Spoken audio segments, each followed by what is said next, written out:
Sarah and Kara, and we're back at our neighborhood ponds at AQUA Lake and Pond Management. Today we're going to talk about water quality. So if you're going to be testing your water quality, first thing is you want to make sure you have like the right testing supplies. I do not recommend using test strips. They tend to be very inaccurate. You can get, little like test kits like this for not too much money, and it's worth it if you're really concerned.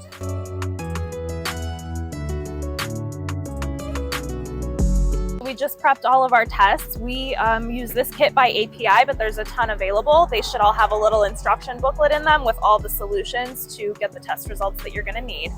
So the parameters that we tested for today were pH, ammonia, nitrite, and phosphate. pH needs to be between 6.8 and 8.2 for a healthy pond. This one right here might be a little high. Looking at around a 9. It's yeah, a little high. So it's a little bit high. And maybe in another week we'll talk about what we can do about that. The next thing was ammonia. Ammonia should always be 0 in a well-balanced pond. The next thing would be nitrite, which should also always be 0. I'd say we're right on the money there. So we should be good there. And then phosphate, you want to keep it as low as possible. So in theory, in a water garden, it should be testing around 0.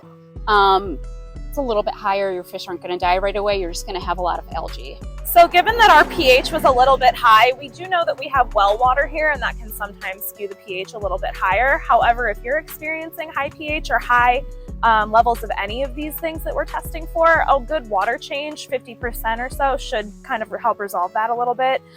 Ultimately, if you have a well-balanced ecosystem in your water feature, a healthy balance of plants, ponds, or fish and filtration, most of these things are not going to be something that you need to regularly test for. But if you are starting to notice buildup of algae or clarity issues or fish disease issues, you might want to start testing your water regularly.